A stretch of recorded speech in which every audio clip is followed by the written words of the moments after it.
to be making a smothered chicken and rice. Normally this is a dish I usually make in my oven, or in this case I would usually make it in my halogen oven. But I've been asked for more rice cooking recipes, so I'm going to go ahead and use both my 1.5 cup Wolfgang rice cooker to make the rice, and I'm going to make the chicken in my 8 cup Roma digital rice cooker. So I already have my rice started in my smaller rice cooker. If you were cooking this in the oven originally, the recipe would have you adding the rice and the chicken and everything and then cooking the whole thing in the oven. I didn't care for it that way because I felt like the rice came out a bit mushy. I prefer mine separated.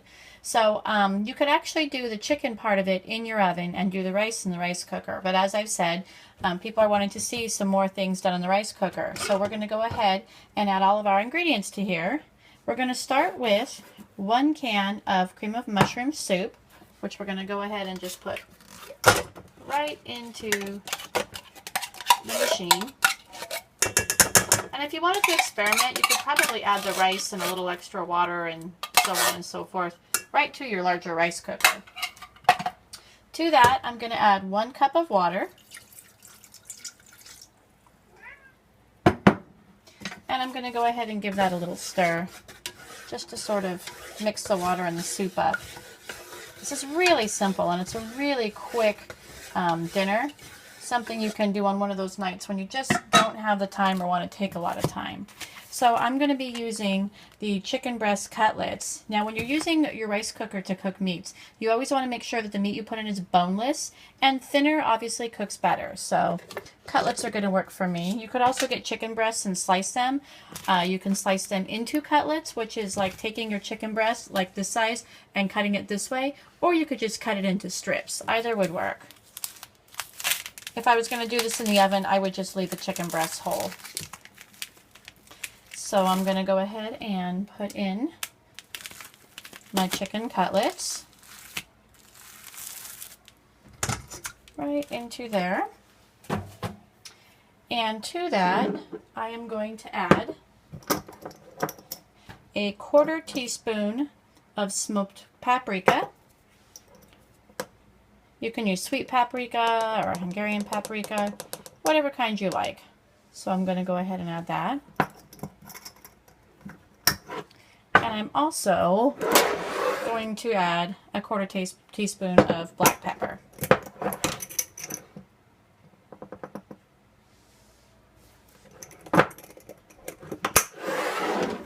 I'm going to give this another quick stir just to make sure that everything is well incorporated.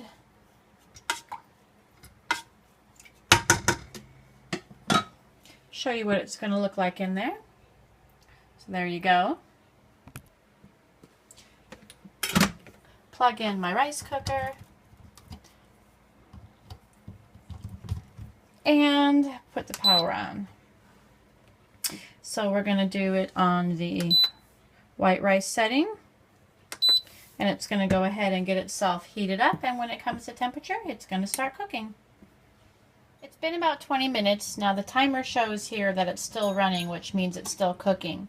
But I think that they're done because the cutlets were kind of small. And just to note, I only put 2 cutlets in, but you could have actually added 4 chicken breast halves into this recipe. I only used 2 because that's what I had. Now partway through, I did add some kale to the steaming basket and put that on top. So I thought that would be a nice little touch to my meal. So I'm going to go ahead and get that out. Now some of the gravy, I guess you'd call it, sort of came up through the bottom of that steaming basket, but that's okay. I would like to go ahead and get that out of here and have a look at my chicken.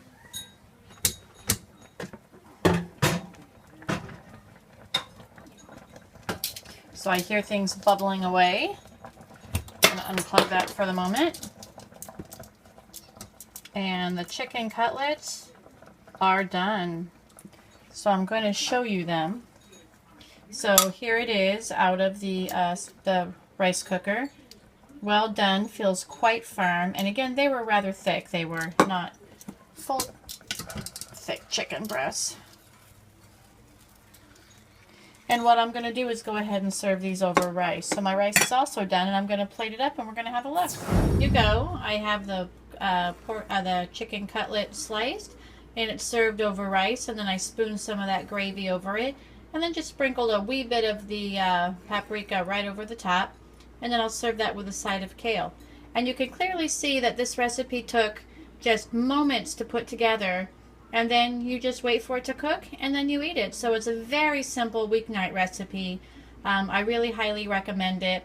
Again, you could bake this if you choose in the oven, and you would use, I believe, 375 for about 45 minutes, and then in that case you would use like the thick chicken, boneless, skinless chicken breasts, or thighs if you want to cook it a little bit longer, or anything like that. But this is how you would do it if you were going to make this recipe in the rice cooker.